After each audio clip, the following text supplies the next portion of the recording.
I've lost friends because of my advocacy for the truth, and that happens to be advocacy for Israel, because I do believe they're doing everything that, more than anybody in the history of war, to protect civilians, in this case an enemy civilian, to include feeding the enemy's population. But I actually lost friends on October 7th, so there are friends that matter and those that are no longer friends. I can't give you, there's such a long list. I started seeing the lies on October 8th, like Gaza is the densest place on earth. Look, I study cities for a living. Somebody hasn't been traveled the world if they think that. There's places around the world. There's not even a top 100. But then it started with what I say in my world, there's three types of lies. Lies, damn lies, and statistics.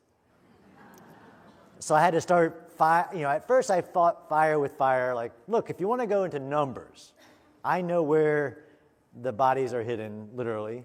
I know the numbers, and this came to this, and I actually got told last month that, hey, you're the ratio guy. You're the civilian to combatant ratio guy, right? Like, no, that's not me. I actually know, again, from studying war, that no other nation has been asked, despite all the context, yeah, but what's your civilian to combatant ratio? Nobody.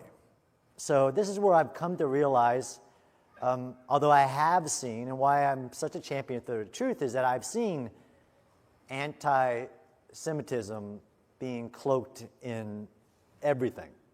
I've seen anti-Israel, anti-Zionism being cloaked in lies, damn lies, and statistics.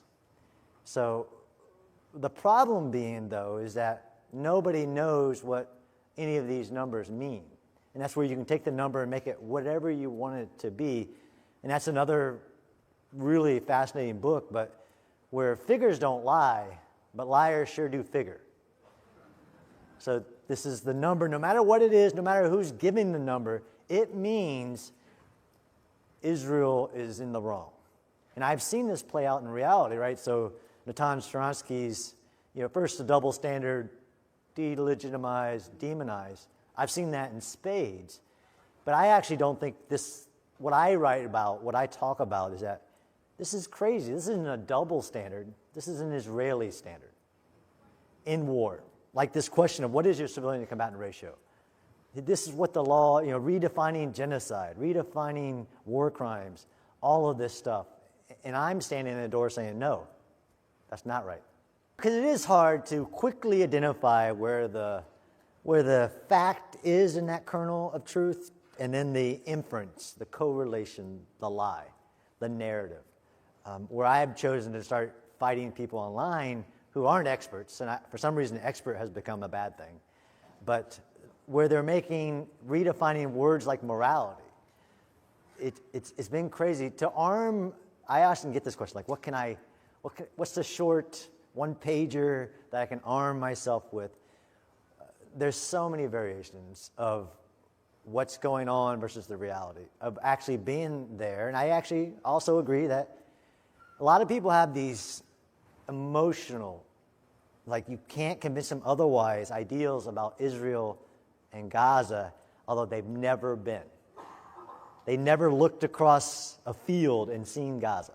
They've never been in Far Gaza and looked across a field and seen where more Gazan civilians cross the wire to commit atrocities than actual Hamas. They don't know these things. Within my realm of war, of course, there's a long list of, like the civilian to combatant ratio, stop playing that, that's not how war works, or any other number that's effects-based, the fact that it doesn't matter what Israel does. It doesn't matter that Israel's done more to prevent civilian harm than any military in history. John, look at these pictures. Look at these figures. Look at these numbers. That's not how war works. Or even Hamas, to characterize Hamas as something different than what it is or what it says. It actually, in its charter, in its multiple charters, it doesn't just want the destruction of Israel and the death of Jewish people in Israel. It wants the death of Jewish people around the world. And this leads to what's his strategy, but also his tactics. So another thing that I like to highlight to everybody that seems to forget is that since October 7th, but also before that, if you've ever studied the history of Hamas, Hamas does not deploy a human shield strategy. Hamas deploys a human sacrifice strategy.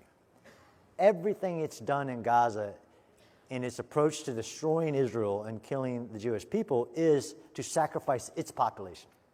Everything it says and everything it does.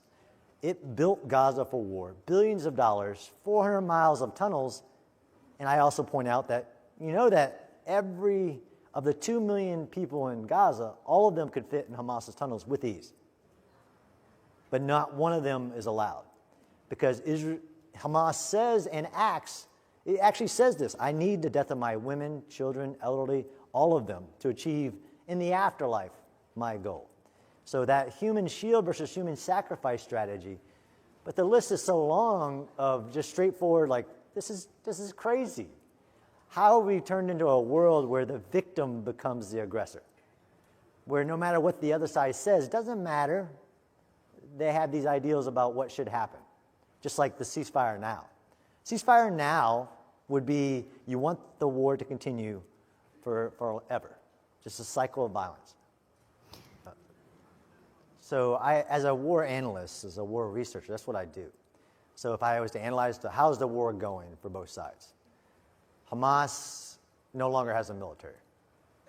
Hamas struggles to maintain power. That isn't from trying.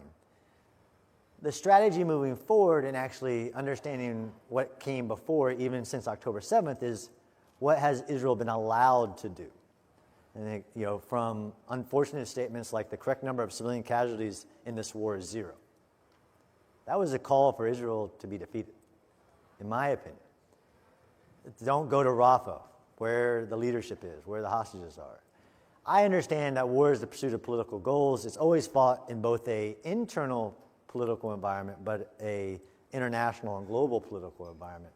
So the biggest challenge for the IDF right now, although Hamas's military has been dismantled, it had this vast military of over 30 to 50,000 fighters, 5 brigades, 20,000 rockets, the ability to hold ground and do attacks. It doesn't have that anymore. Yes, it has a lot of radicalized. The average age of a new Hamas recruit is 16 and a half. So yeah, it has a lot of radicalized people that will join and form this guerrilla force. The biggest challenge, though, to get to your question, is will. Right? War is a contest of will. And people think it's just between the two militaries. And it is that. You're trying to convince your enemy to do what you want it to do, like surrender, stop holding hostages, all these things. But it's also a contest of will politically, and we've seen that play out since October 7th, where you've had national leaders parroting Hamas's numbers or parroting false information, which is really problematic. While Israel has also been attacked on 7 different fronts. So to talk about the strategy against Hamas, you can't talk that without talking about how Israel dismantled and did to Hezbollah in a matter of weeks, showing the power of Israel and what it did for the Islamic regime in Iran's circle of fire around Israel, how it's made the Middle East safer, all of this. But it really comes down to the will of the people. So like the Israeli society, and this happens in war as well, like, look, the cost has been too much. In war, you have to maintain the will of the people. So for the IDF, the tactics, the IDF have proven to do the unthinkable, and from somebody who studies war, multiple times, to include in Gaza, the ability to separate the population, kill Hamas fighters, kill or capture. It's been, unimaginable, which is really Israel's military history. But the biggest challenge is the people understanding what it will take. Right? This is the ideal. You can't defeat an ideology. Right? So I study wars, and that's not true. Come on. That's like saying I want to pull the German population while I defeat the Nazis, and you can't defeat them this way. It's the misapplication of frameworks. I absolutely think that Hamas can be defeated, that the Gazan population can be de-radicalized. I also think that anti-Semitism in the United States, for us, can be depowered, a light shown on it, and remove it from its power. And that's war, right? We're at war with anti-Semitism. Israel is at war with Hamas. It can absolutely be defeated, its weapons taken, and it be de-radicalized. But that takes time and it takes resources. And as I visited Israel quickly after October 7th, and as I visited the IDF soldiers in Gaza, they don't question why they're doing what they do and why they're doing it with moral and ethical conviction, protecting civilians, is that they can see their homes behind them. They can see the rockets from Hamas that land inside Gaza often. They can see them going over their heads and headed towards their homes. There's no question on why they're fighting and that they will continue to fight until the job's done. I think the same is here for us. The number one thing I tell anybody is fight.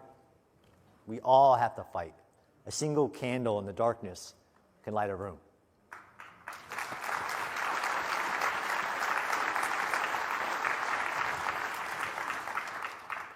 John, from all of us here at AJC, we are so grateful to have you as an ally in this fight. We have felt as a community that very few friends have been willing to stand by us, and today's program is proving us, hopefully proving us wrong, that we do have friends and allies in this fight. Thank you so much from the bottom of all of our hearts.